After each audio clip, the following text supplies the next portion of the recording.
Do you ever wonder what strange little things once filled the homes that built a nation at war? These 1940s items weren't just odd. They were born from ration books, make-do minds, and quiet determination at the kitchen table. What do they still whisper about the way America endured? Ration token holders were the quiet heroes of wartime organization. During the 1940s, every family depended on red and blue ration tokens to buy essentials like meat, sugar, and fuel. These tokens were small, easy to lose, and nearly impossible to replace if misplaced. So, homemakers used metal or wooden trays to keep them sorted by color and value, almost like tiny treasuries sitting on the kitchen counter. At the end of each week, families would gather around the table to count their tokens, deciding what to buy and what to skip until the next issue. Some mothers kept secret stashes tucked away for emergencies, an extra pound of sugar, a few gallons of gas, maybe even a Sunday roast. The tokens didn't just measure resources, they measured hope, rationed out one chip at a time. Children often treated the tokens like pocket money, learning early that every piece represented real survival, an extra meal, an extra week of warmth. Each household's tokens reflected their sacrifice and patience, the daily rhythm of living under rationing. When payday came, mothers would count them one by one, careful not to waste even a single chip. The trays were never fancy, but they carried enormous weight in keeping families fed. Today, those holders look like simple curiosities from a simpler time, but in truth, they were the heartbeat of a nation trying to hold together through scarcity and grit. Gasoline ration stamp books were small, fragile, and powerful. They decided how far you could travel, how much you could work, and even how often you could visit loved ones. Each booklet bore the official stamp of the government and your car's license number, proof that your family had earned its right to fuel. Americans quickly learned to plan every trip down to the mile, sharing rides or leaving their cars parked for weeks. For families in rural towns, the ration book could feel like both a lifeline and a leash, freedom wrapped in paper. People learned to combine errands, walk to work, or rely on bicycles to stretch their stamps a little further. Weekend drives disappeared, replaced by carpool conversations about sacrifice and pride. For many, it became a symbol of duty. The less you drove, the more you helped the soldiers overseas. Gasoline was as precious as gold, and every drop was counted. Some families traded stamps quietly among neighbors, risking fines for just a few more gallons. The stamp books grew soft with use, their pages marked by oil-stained fingers and careful hands. In the end, they told stories of restraint and cooperation that few generations since have had to understand. Victory Garden seed kits were one of the government's most ingenious wartime ideas. With rations tightening, families were urged to grow their own and ease the burden on the food supply. Each kit came with envelopes of vegetable seeds, beans, carrots, peas, lettuce, along with simple instructions for planting and harvesting. Children would help dig the soil behind homes, while neighbors shared advice and traded extra seeds over fences. Some families grew enough food to feed not just themselves, but entire neighborhoods, turning backyards into tiny farms. Victory gardens weren't just practical. They were emotional medicine, a way to fight back against fear with dirt under your fingernails. Rows of lettuce and tomatoes became symbols of victory just as much as flags and medals. These gardens became a unifying force across cities and farms alike, feeding communities both literally and emotionally. In backyards, schoolyards, and even city rooftops, little patches of green became symbols of pride and patriotism. Posters declared, "Plant a victory garden, your vegetables fight for freedom," and millions took the message to heart. The modest seed kit gave ordinary people the power to make a difference one tomato at a time. Today, they remind us that survival and solidarity can bloom from the same handful of soil. Wartime fat collection cans sat on stovetops across America, gleaming with leftover grease from the day's meals. Housewives carefully strained bacon drippings and cooking fat into these tins, knowing they were doing their part for the war. Once full, they would take the cans to local collection centers, where the fat would be processed into glycerin, used to make soap, explosives, and ammunition. It was a strange thought. The same grease that fried breakfast could one day fuel a bomb or help clean a soldier's uniform. Posters urged, "Your kitchen grease fights," a slogan that made every spoonful of bacon drippings feel like ammunition. Housewives compared how much they saved, proudly writing their totals on scrap paper beside the stove. Even the smallest families felt they were helping win the war from their kitchens. Families took pride in this strange form of recycling, seeing it as both patriotic and practical. Even children joined in, scraping pans and pouring carefully to avoid spilling a precious ounce. The government ran cheerful ads urging citizens to save your kitchen fat for victory. It turned a humble household task into a powerful act of contribution. Today, those dented grease cans tell a story of sacrifice, resourcefulness, and how every drop truly counted. Flour sack clothing fabric might sound like desperation, but to 1940s homemakers, it was ingenuity at its finest. During wartime, every scrap of material was precious, and companies began printing colorful floral or striped designs directly onto flour sacks. When the flour was gone, families would wash, bleach, and stitch the soft cotton into dresses, aprons, or curtains. Some women even chose their flour brand based on the prettiest patterns, turning grocery shopping into a hunt for fabric. In small towns, sewing circles would meet just to trade flour sacks, 2 blue blossoms for a pink stripe, a green check for a floral print. Children wore those colors proudly, not knowing their clothes had once held grain instead of thread. What started as thrift became art, a collective effort to keep dignity alive when luxury was a memory. Seamstresses took great pride in transforming humble packaging into Sunday best. Children wore flour sack shirts to school, while mothers matched their aprons to their tablecloths with careful precision. It was recycling before the word existed, born from necessity and creativity.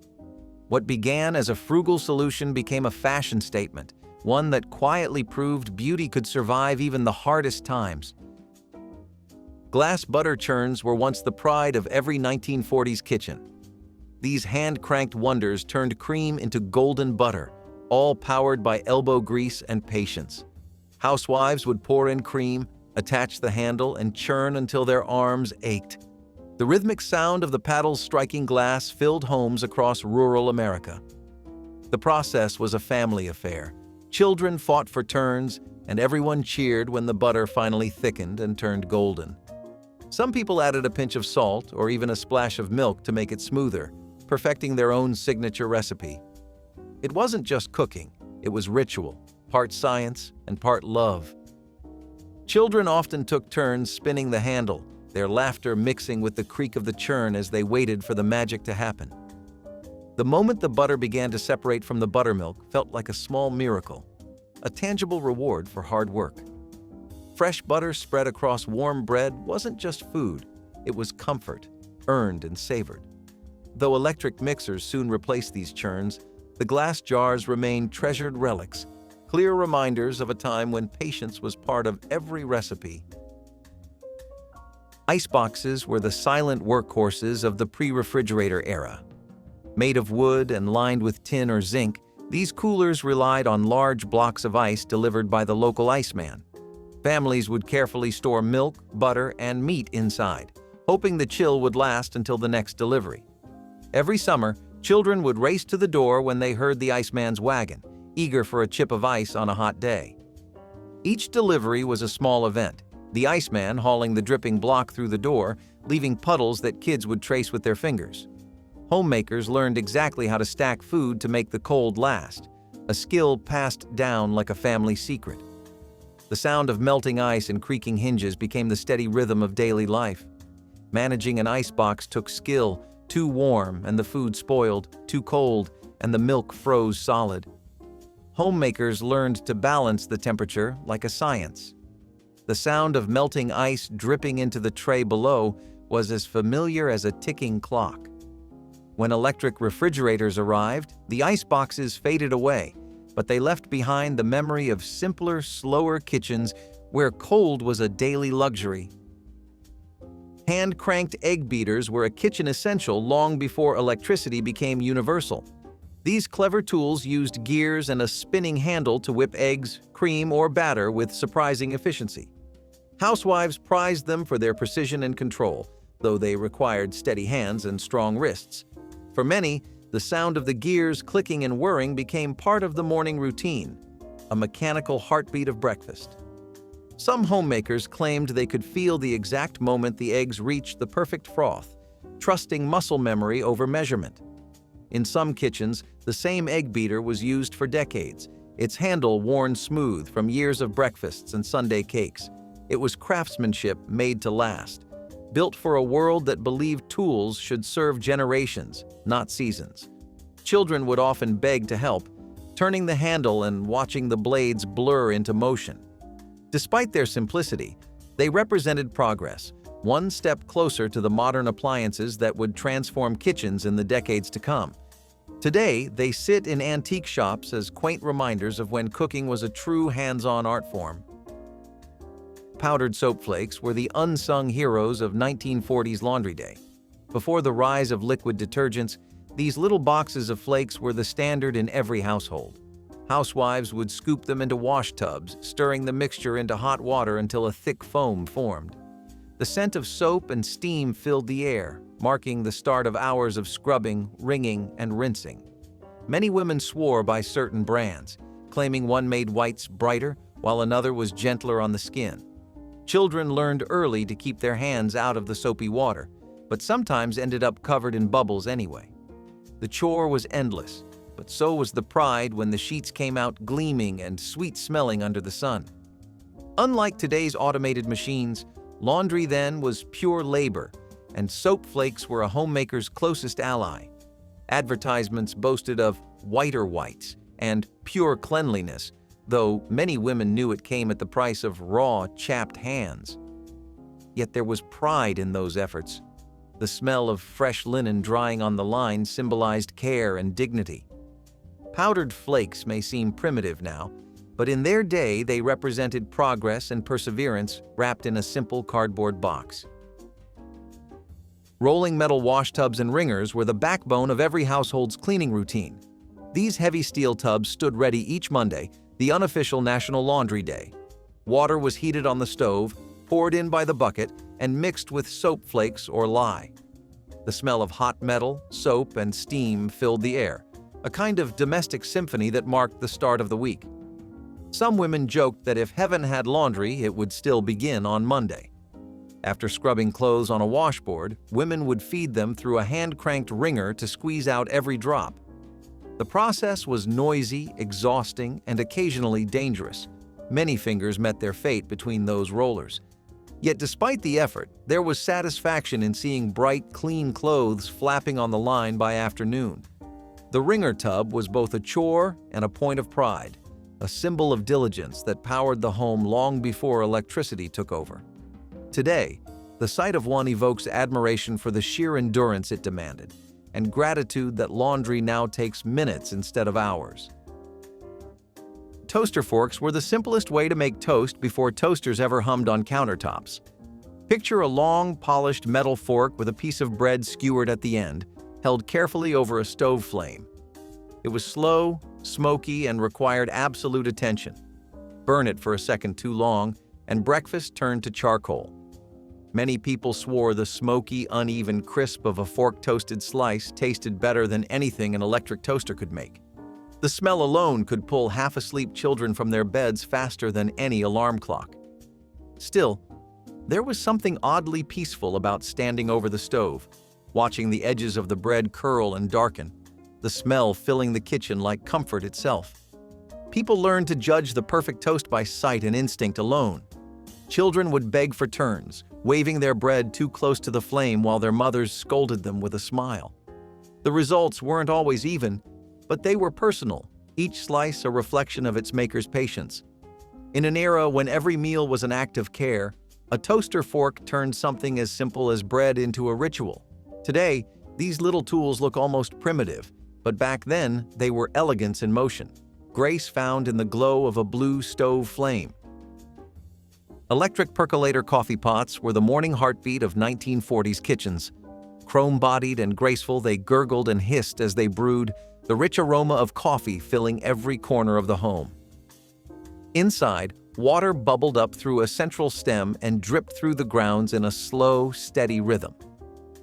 Families would often pause mid-conversation to listen for that familiar gurgle.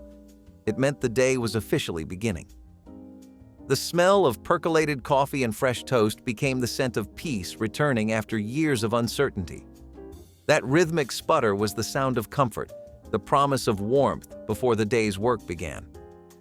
Housewives polished their percolators like silver trophies, proud of their modern convenience. Coffee made this way was strong, dark, and sometimes slightly bitter, but people loved it that way. The glass knobs on top allowed you to watch the color deepen, a small daily performance in stainless steel. Many soldiers returning home from war said the sound of percolating coffee reminded them of peace. Even as drip machines took over later decades, few gadgets ever captured the same mix of beauty and ritual. That steady gurgle wasn't just the sound of brewing, it was the sound of normal life returning. Wartime substitute coffee, better known as chicory mix, was one of the most telling symbols of life during scarcity. When imported coffee beans became nearly impossible to find, families turned to roasted chicory root, a humble plant with a bold, earthy flavor. It wasn't quite coffee, but it was close enough to keep spirits steady. In kitchens across the country, the smell of chicory filled the air before sunrise, earthy and sharp, carrying a strange mix of comfort and loss. Housewives stirred it in battered tin pots, convincing themselves it tasted close enough.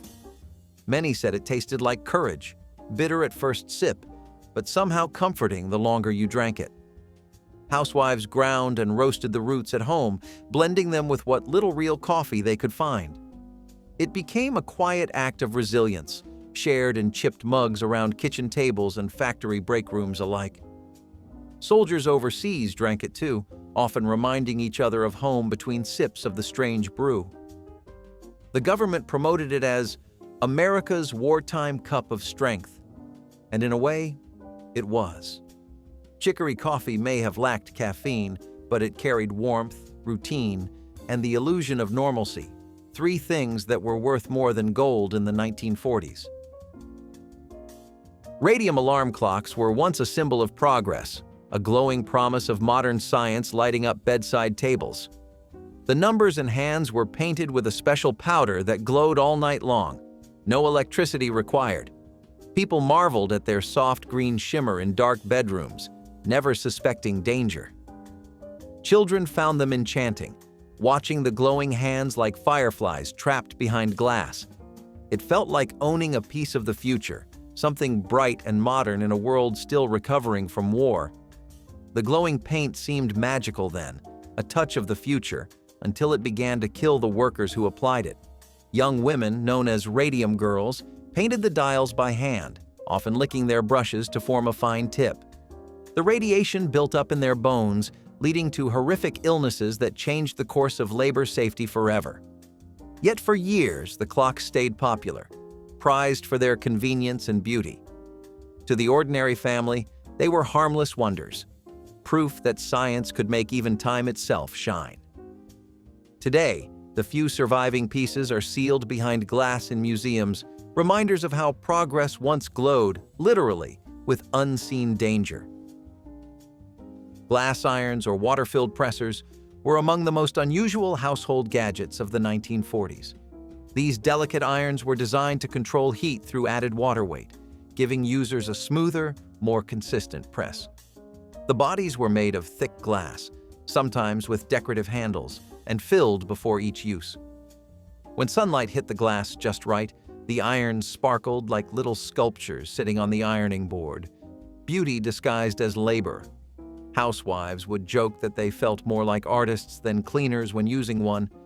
They were beautiful to look at, but nerve-wracking to use. A single drop, too cool or too hot, and the glass could crack in your hands. Housewives learned to treat them like crystal heirlooms, careful not to let them touch the sink or stove. Despite the fragility, many swore by their even heat and gentle glide on fabric. Steam irons would later make them obsolete, but for a brief moment, they represented the merging of art and utility in the post-war home. Today, finding one intact feels like uncovering a time capsule, transparent proof of how elegance once outweighed practicality. Metal hair curling rods were the kind of beauty tools that demanded bravery. These early curlers were long, smooth rods of steel or aluminum that women heated directly over gas stove flames. Once hot, they were carefully wrapped through sections of hair, ideally without burning skin or scalp. There was no glamour without risk, and many women walked proudly through singed bangs and blistered fingers just to achieve those perfect waves. The faint scent of burnt hair became a familiar part of every morning routine. Beauty parlors sold them as modern miracles, while mothers taught their daughters how to test the heat against a tissue before use. In a time when elegance was seen as discipline, the curling rod became a quiet badge of effort. These simple metal sticks paved the way for electric curlers, but they carried an old-fashioned pride that no salon gadget could replace. Behind every polished wave was a story of patience, pain, and perseverance. Beauty earned the hard way. Reynolds Wrap test kits were small aluminum foil sampler boxes sent to homes as a promise of modern living. Before plastic wrap and disposable containers, food storage was a daily battle against staleness and spoilage. These kits introduced a miracle: thin sheets of shining metal that could keep leftovers fresh for days. Families treated the samples like treasure, testing them on bread, butter, and anything they could wrap just to see the results. Housewives were astonished at how clean and futuristic it felt. No crumbs, no wax paper sticking to cheese. The company encouraged people to reuse each sheet, wiping it clean and folding it for another day. It wasn't just a product, it was a glimpse of the future kitchen.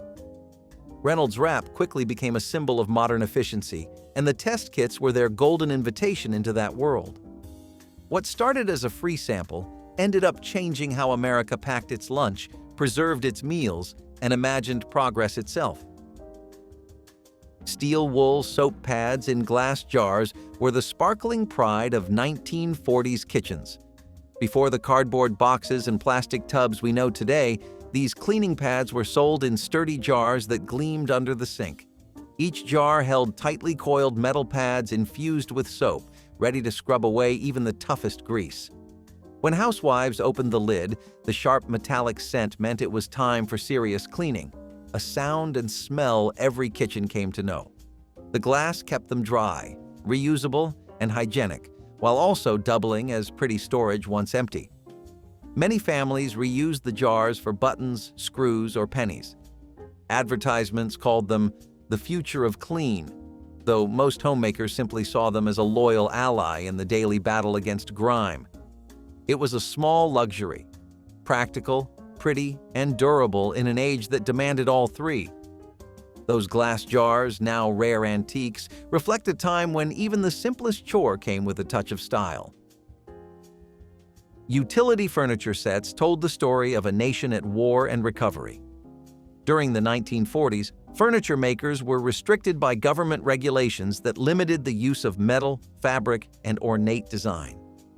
The result was simple, functional furniture made to last: plain wood tables, straight-backed chairs, and boxy wardrobes. Every curve and carving was sacrificed for the sake of the war effort. But what these pieces lacked in beauty, they made up for in endurance. Families bought them through ration programs or government-approved catalogs, grateful for anything that filled an empty home. For newlyweds and returning soldiers, a utility dining set often represented a fresh start. Though minimal, it carried the same spirit of sacrifice that defined the decade. Once the war ended, people rushed to replace these plain furnishings with flashier designs, leaving utility sets to fade quietly from living rooms. Yet today, their clean lines and sturdy craftsmanship have regained appreciation, proof that simplicity born of necessity can age into timeless grace. Radiant electric heaters were both comforting and terrifying. These small metal units sat on floors or tabletops, glowing with exposed red coils that hummed softly as they burned hot. In a cold 1940s home, the sight of that glow meant warmth, at least for those sitting close enough.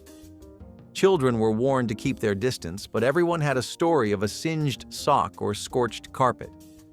The heaters gave off a faint metallic smell and a dry, heavy heat that seemed to warm bones rather than air. Despite their hazards, they were treasured on frigid mornings when coal was scarce, and central heating was a luxury. Families huddled around them, watching their reflections flicker in the red coils like a makeshift hearth. Later, models added safety grills and thermostats, but the danger and charm of the originals remains unmatched. Today, they stand as relics of post-war progress, a reminder that comfort sometimes came with a spark of risk. Carpet beaters were the unsung heroes of domestic life before the vacuum cleaner took command of the household. Made from woven rattan or flexible cane, these tools were used to pound the dust, dirt, and life itself out of rugs and heavy carpets. Every week, housewives would drag the rugs out to the clothesline or the fence, roll up their sleeves, and begin the rhythmic thwack, thwack, thwack that echoed across neighborhoods. It wasn't just cleaning. It was a full-body workout, a dance of discipline and determination under the open sky. Clouds of dust rose with every hit, creating shimmering brown halos in the sunlight. Children laughed and coughed, sometimes helping, sometimes pretending to, while neighbors exchanged nods over the fence. The better the beater, the more intricate its design, some shaped like hearts, others like flowers, turning hard labor into something almost graceful. When the rugs were finally clean, they smelled of fresh air and effort, not chemicals or machines. It was a ritual that connected families to the physical pulse of homekeeping. As technology advanced and vacuum cleaners took over, the sound of rattan striking fabric faded into memory.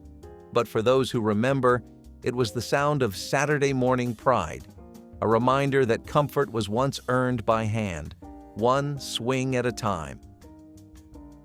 Home canning pressure cookers were the backbone of wartime kitchens, gleaming aluminum giants that stood proudly on stovetops across the country. They were heavy, noisy, and slightly intimidating, hissing and rattling as they sealed jars of vegetables, fruits, and jams for the long winters ahead. Housewives would spend entire afternoons peeling peaches, slicing beans, and sterilizing jars before stacking them neatly in the cooker. The rhythmic clatter of the pressure valve became the soundtrack of survival, proof that nothing from the garden would go to waste. Families relied on these jars not just for food, but for a sense of control during years when the world felt uncertain. Each pop of a jar sealing shut was a tiny victory, another meal secured. Recipes were traded like secrets, and the art of canning was passed down through generations with reverence. Of course, the cookers came with risk. One wrong move and the lid could explode, turning dinner prep into disaster. Yet that danger only added to their mystique. Many women joked that you weren't truly a homemaker until you faced the hiss of a pressure cooker with steady hands and faith. In a world that rationed sugar and flour, the shining jars lined on pantry shelves stood as quiet monuments to resourcefulness. Today, modern versions still exist, but few carry the same heart. The bravery, precision, and pride of those wartime kitchens where nothing, not even a peach pit, was taken for granted. Soapstone bed warmers were the secret to cozy nights long before electric blankets and heated mattresses. Smooth, dense, and gray, these stones were heated in a wood stove or oven until they radiated deep, gentle warmth. Once hot, they were carefully wrapped in thick cloth or tucked into metal boxes, then slipped beneath the covers to preheat the bed. The warmth crept through the sheets like a sigh, turning icy bedrooms into havens of comfort during brutal winters. Families in drafty farmhouses and city apartments alike swore by them. Children would race to bed just to feel that first burst of heat against cold feet, while parents smiled, grateful for one more small comfort earned through effort. The stones held heat for hours, cooling slowly as the night went on, a natural, enduring companion through the dark. There was no plug, no hum, just the quiet reassurance of warmth passed down from hand to hand. The practice was both practical and poetic. The same stone might serve a family for decades, smooth from years of use. When electricity spread and modern heating arrived, soapstone bed warmers were quietly retired to attics and antique shops. But in their time, they represented something timeless, the tenderness of preparing warmth for someone else. Bakelite radios were the glowing hearts of 1940s living rooms. Made from early molded plastic with rich hues of butterscotch, maroon, or walnut brown, they looked more like works of art than appliances. When turned on, they crackled to life, filling homes with jazz melodies, baseball games, and the tense voices of wartime news anchors. Families would gather close, the room dim except for the amber glow of the tuning dial, hanging on every word as if the world itself was speaking from that box. The radio wasn't just entertainment, it was connection. It was Roosevelt's voice delivering his fireside chats, Glenn Miller's orchestra sweeping through the static, and the urgent crackle of breaking news that could change lives in an instant. For many, it was the one object that brought the distant war front closer and made hope feel possible. Children would spin the dial, marveling at the strange voices and foreign music drifting in from unseen places. The Bakelite casing was smooth, solid, and slightly warm to the touch, a tactile symbol of the modern age. When television arrived, radios slowly faded from prominence, but they never lost their magic. Even today, the low hum of static and the gentle click of a tuning knob can conjure the ghost of a world that once sat still together, listening for the next song, the next story, the next headline. Flypaper strips were the quiet, sticky soldiers of 1940s kitchens. Hung from ceilings like ribbons, they twisted lazily in the summer air, shimmering with a golden sheen that belied their grim purpose. Each strip was coated in thick, sweet-smelling glue that lured flies to their doom. The smell was faintly sugary at first, then sickly sweet after a few days, when the paper hung heavy with the tiny bodies of its victims. Every kitchen had at least one dangling above the sink or near the back door, swaying gently whenever someone passed. It was a strange mixture of practicality and horror, ugly but necessary in an era before window screens and aerosol sprays. Children would stare at them with morbid fascination, counting the trapped flies like trophies. Homemakers replaced them weekly, often with a sigh, knowing that no matter how clean the kitchen, summer always brought more buzzing. Advertisements tried to make them sound cheerful, calling them the simple way to a spotless home. But everyone knew they were just an unpleasant fact of life. When modern pest control arrived, the strips vanished quickly, their memory fading into faint disgust and nostalgia.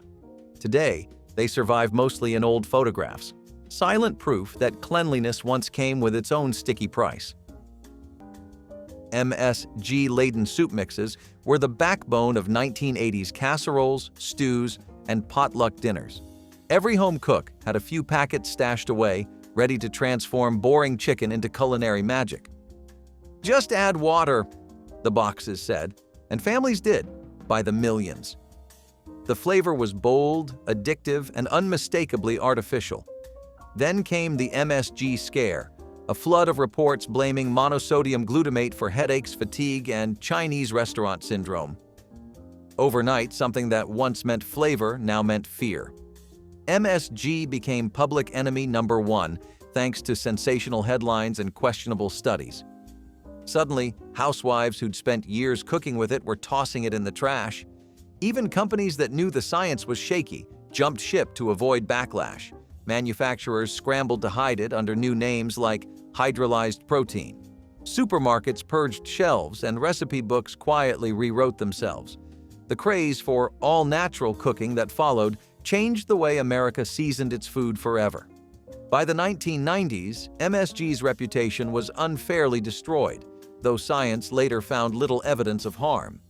Still, those old packets disappeared for good, taking with them a flavor so intense it almost made you forget what real food tasted like.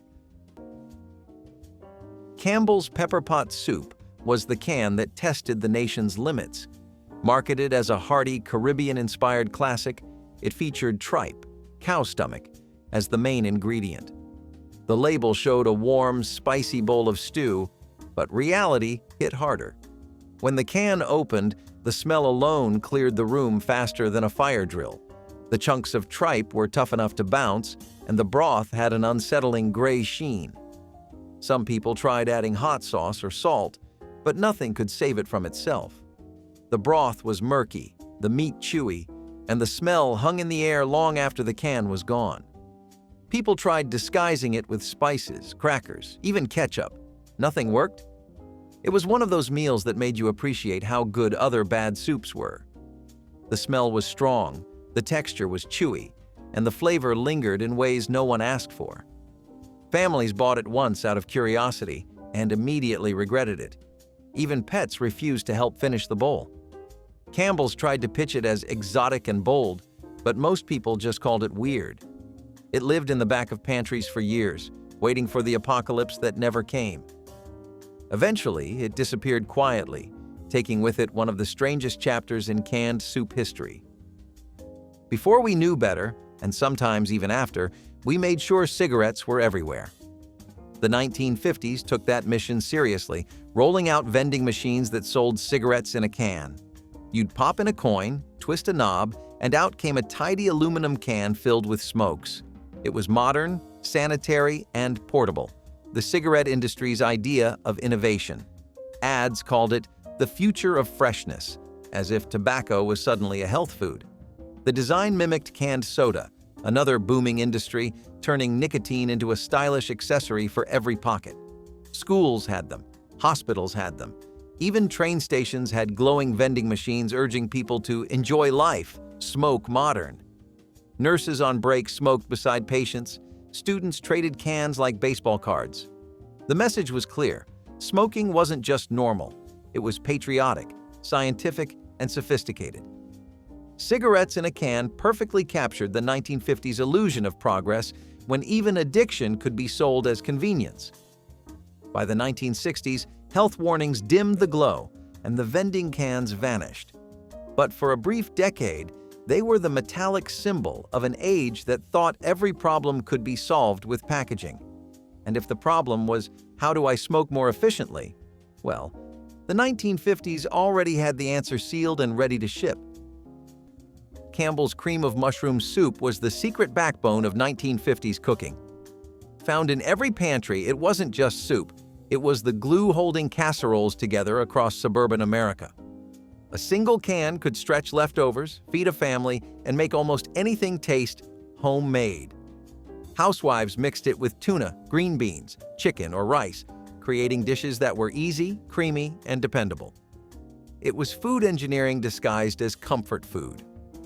For many families, that can represented more than a shortcut. It was a sign that even the busiest mother could still serve a meal made with love. It was innovation meeting affection, where a can opener replaced a rolling pin and nobody minded the trade. Every church potluck and holiday table owed something to that red and white can. It wasn't glamorous, but it was reliable, a flavor that said home in every bite. The genius was in its versatility. It made ordinary ingredients feel indulgent. For women balancing new appliances and old expectations, Campbell's was a quiet helper in the background, saving time and sanity. Its rich, salty aroma defined what dinner smelled like in post-war kitchens. By the time you saw that familiar label, you already knew it was going to be good. Campbell's cream of mushroom soup turned cooking from a chore into a shortcut, and America gladly took the deal. Clam juice bottles were the sad, fishy ghosts of 1970s grocery store shelves. Sold as both a health elixir and a kitchen essential, they were supposed to make cooking faster and easier. A splash of ocean flavor right from your fridge. In reality, they were briny nightmares waiting to ruin dinner. One sip, and you'd swear you'd just licked the side of a boat. Most people bought it once out of curiosity, then left it to haunt their refrigerator forever. The label promised pure sea freshness, but what it delivered was low tide in a bottle. Even professional chefs admitted it tasted like seawater filtered through regret.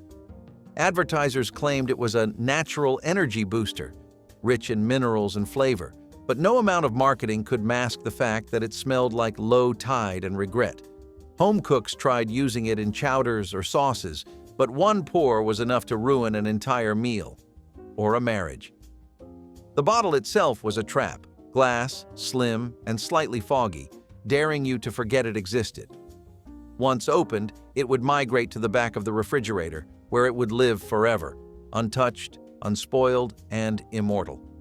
Even decades later, people still find half-empty bottles of it behind the mustard, preserved like relics from the age of bad ideas. Clam juice was not a beverage, not a shortcut, and definitely not food.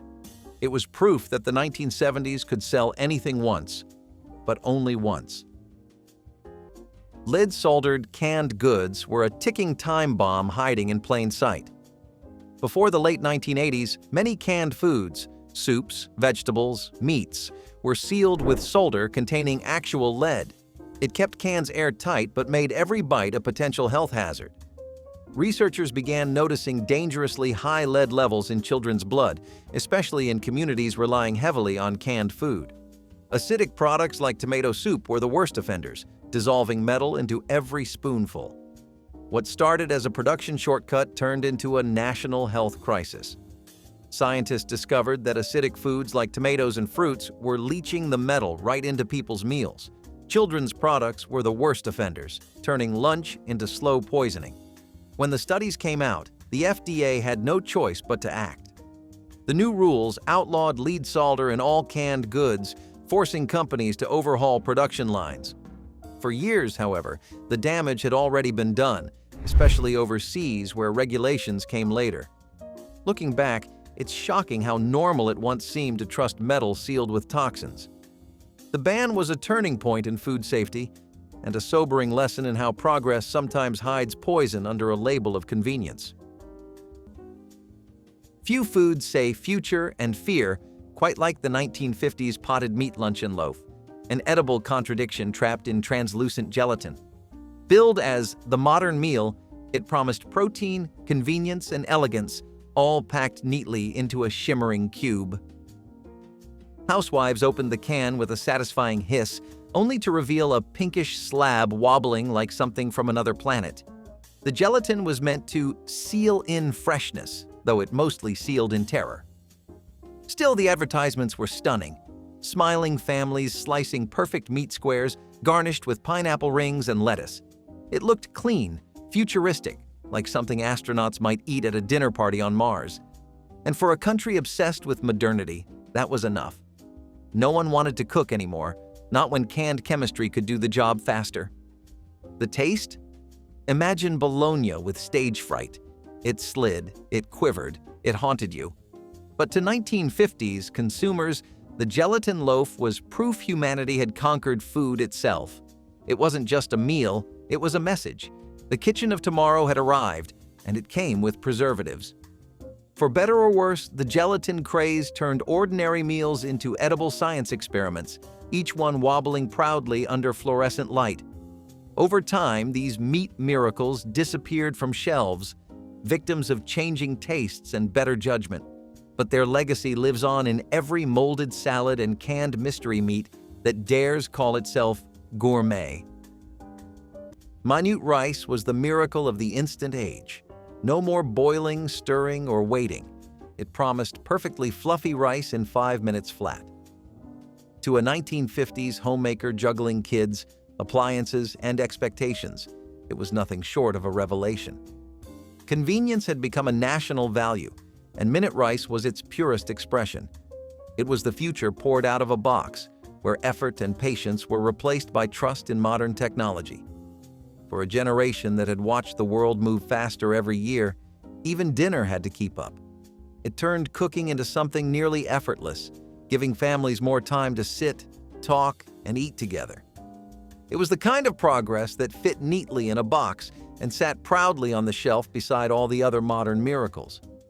Rice, once a tricky side dish, was suddenly foolproof. You just added water and trust. The packaging practically beamed confidence. This was the rice of the future. And in the hands of post-war America, that mattered more than flavor. It was about consistency, control, and the comfort of knowing dinner would always turn out right.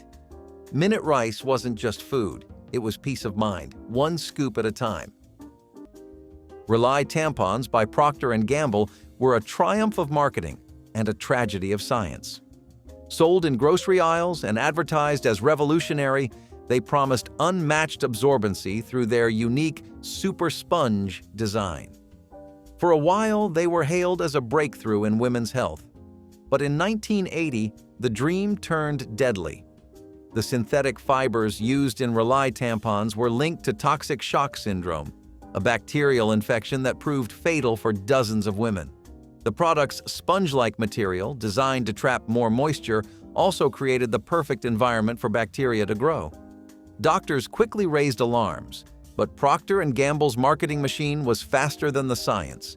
It took a national outcry and mounting deaths for the truth to finally hit the shelves. The recall was swift, the outrage faster, and the damage permanent. Rely disappeared from stores almost overnight, but the incident changed the entire industry. New safety standards, labeling laws, and medical research came directly from the disaster. It was a haunting reminder that even innovation can go horribly wrong when profit outpaces precaution. For a generation of shoppers, Rely wasn't just a brand. It was a warning stamped in fine print. Tab Clear Cola was the soda that asked, "What if Diet Cola could also look like seltzer?" And no one answered. It was the early 1990s strange child of 1970s diet culture. A clear cola that claimed to be revolutionary, but mostly just confusing. Marketed as a pure alternative, it looked like water, tasted like chemicals, and vanished like vapor. The first sip was a contradiction. The taste of cola without color, sweetness without satisfaction. Pepsi drinkers were puzzled. Coca-Cola fans were horrified. Even the logo looked lost, floating somewhere between a science project and a warning label. Tab Clear tried to capitalize on the clear beverage trend, but people couldn't trust something that looked like club soda and claimed to be cola. It was all the artificial flavor of diet soda with none of the charm. Within a year, the product fizzled, literally and figuratively, leaving behind half-empty bottles in vending machines and the faint smell of corporate panic.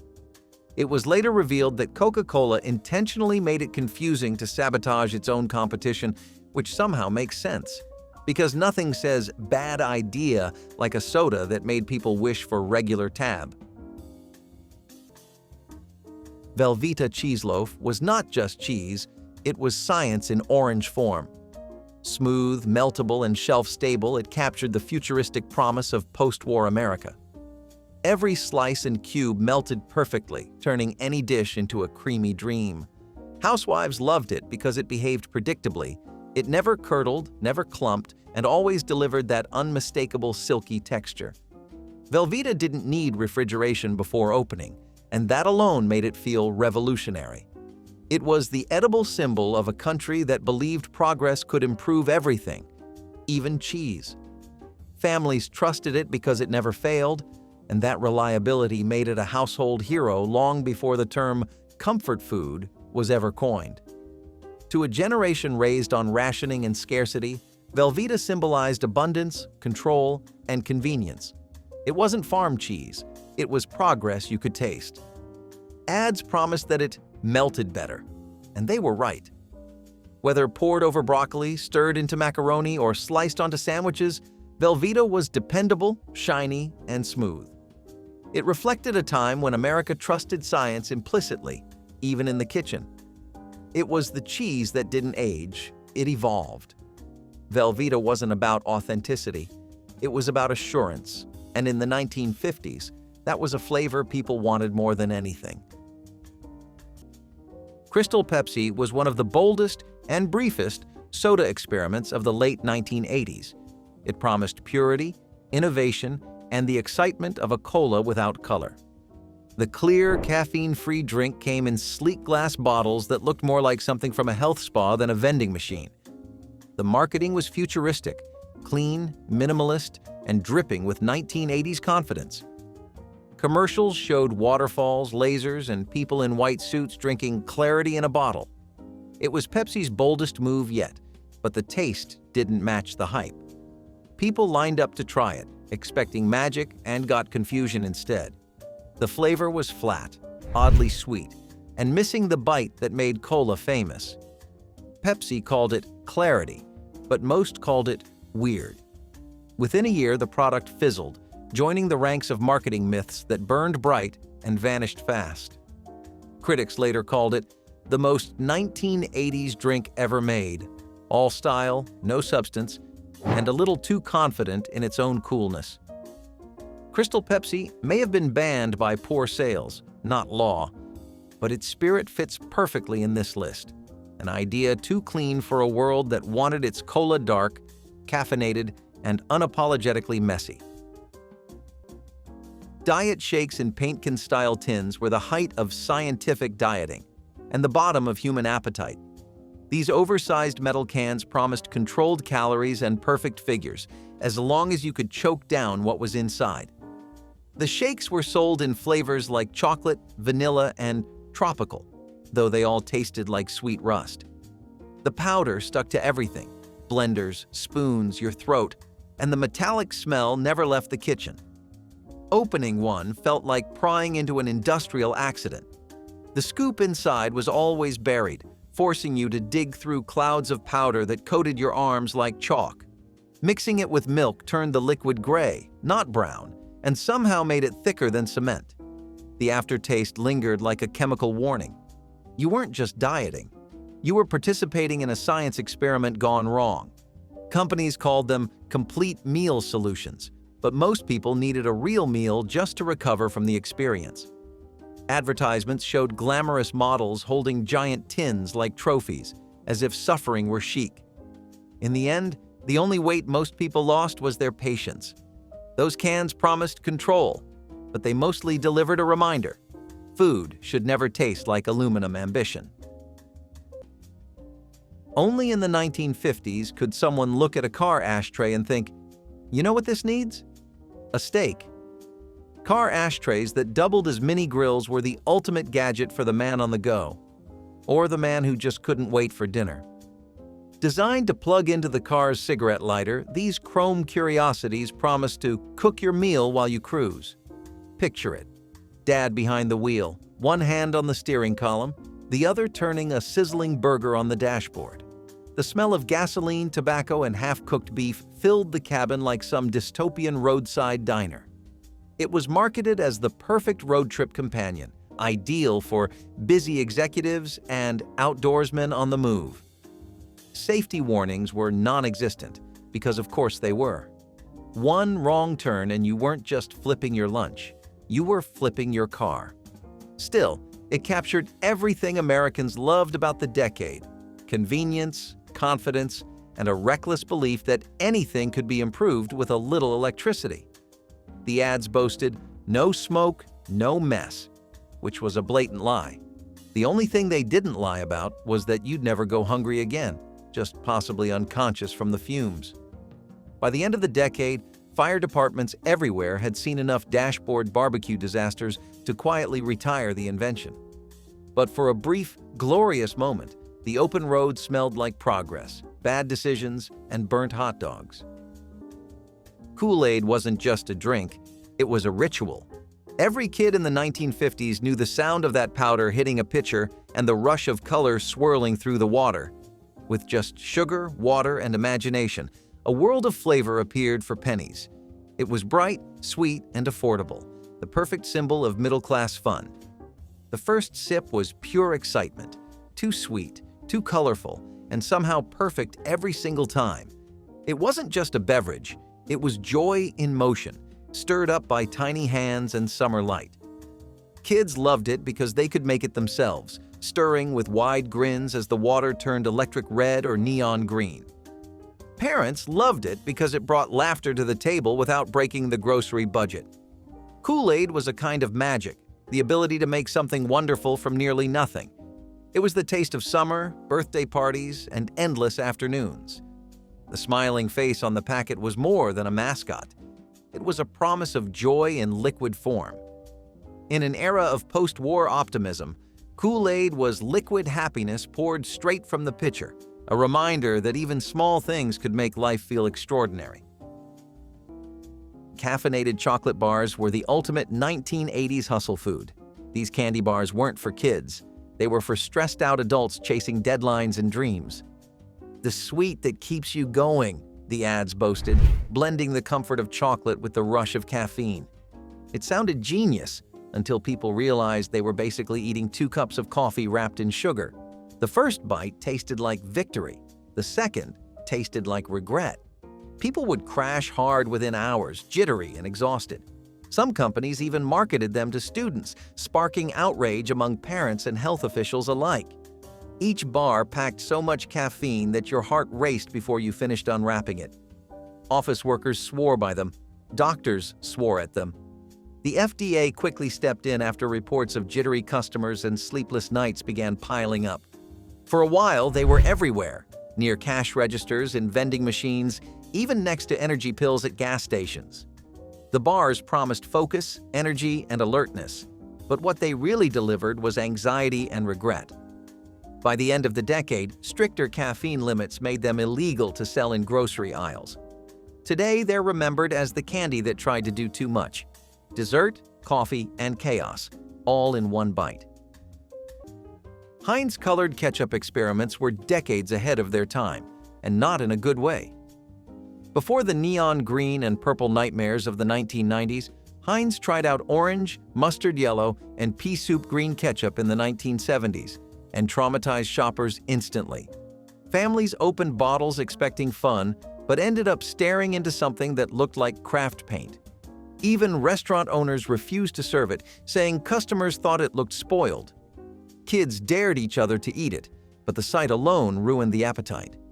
Heinz's research department reportedly called it a visual breakthrough, which just made it sound worse. The taste was the same, but the color destroyed the illusion of food. Red ketchup says comfort. Green ketchup says science experiment. Heinz insisted it was a playful twist for kids, but even children rejected it on sight. Supermarkets reported bottles leaking as the dye separated into streaks of horror. It lasted just long enough to become an urban legend, the kind of product that made you thankful for the normal red stuff. It was innovation at its weirdest. Ketchup for people who liked fear with their fries. The 1950s were an era of bizarre inventions, but few were as hauntingly memorable as the mechanical ice cream cone licker. Marketed as a fun training toy, it featured a fake cone topped with a spinning rubber tongue that rotated rapidly when turned on. Children were supposed to hold it up and practice licking without wasting real ice cream. The result? A generation of traumatized kids and confused parents. The ads called it educational, teaching hand-eye coordination through dessert simulation. But the reality looked more like a carnival nightmare. The rubber tongue made unsettling slurping noises, often flicking droplets of melted ice cream substitute across the room. Sometimes it jammed mid-lick, leaving the toy whirring angrily while kids screamed. It was the perfect symbol of the decade's faith in machines, proof that even pleasure could be automated, and humanity would be better for it. Parents bought it anyway, because the 1950s were the golden age of gimmicks, when no one wanted to be left behind by progress, no matter how creepy it looked. The mechanical licker was soon discontinued, likely after realizing that children didn't need help eating ice cream. They were already experts. But for a brief, bizarre moment, the future had a face, and it was a spinning rubber tongue. Wonder Bread was more than a loaf. It was an idea wrapped in cellophane. Its slogan, "Build strong bodies 12 ways," became one of the most famous promises in grocery history. Every slice was so soft, it nearly folded in your hand, the kind of bread that made peanut butter sandwiches stick to the roof of your mouth. To mid-century Americans, that was not a flaw. It was proof of modern science at work. Wonder Bread represented the optimism of the post-war boom, where even bread could be improved by technology. It was enriched, fortified, and perfectly uniform. No rough edges, no surprises. In a time when white bread symbolized progress, Wonder Bread was the hero of the lunchbox generation. It turned the simple act of eating into a showcase for modern innovation, one sliced loaf at a time. For millions of kids, it tasted like safety and normalcy, something soft to come home to. Its pastel dots and bright red logo brightened every grocery aisle, promising consistency in an unpredictable world. Wonder Bread wasn't just about nourishment. It was about the confidence that America was on the rise, and every bite was proof of that promise. Fat-free, Snackwell's cookies were the guilt-free dream of 1980s grocery shoppers, and the biggest nutritional scam of its time. Introduced during the anti-fat craze, these cookies promised indulgence without consequences. They were everywhere, in office kitchens, lunchboxes, and late-night commercials urging people to snack well, live well. But to replace fat, manufacturers added mountains of sugar, starch, and artificial ingredients, creating a fat-free dessert that was anything but healthy. People devoured them by the sleeve, believing the lack of fat made them immune to guilt. Dietitians warned it was marketing trickery, but the promise of no fat, no problem was too sweet to resist. For a while, Snackwells even became a cultural symbol of the era, the cookie that let you believe health came in a box. Nutritionists later revealed they often had more calories than regular cookies. Consumers didn't lose weight. They gained confusion. The cookies were sweet, addictive, and left you hungrier after every serving. For years, people believed they had found the loophole to dieting, until obesity rates kept climbing. By the 1990s, Snackwells quietly reformulated or vanished from shelves, another casualty of misplaced trust in food science. It was the 1980s in a nutshell. We cut the fat, but somehow ended up with more junk. If these forgotten 1940s treasures stirred a bit of wonder or made you grateful for what's in your home today, share your favorite memory in the comments. Tap that like button to keep history alive and subscribe so you never miss another step back in time.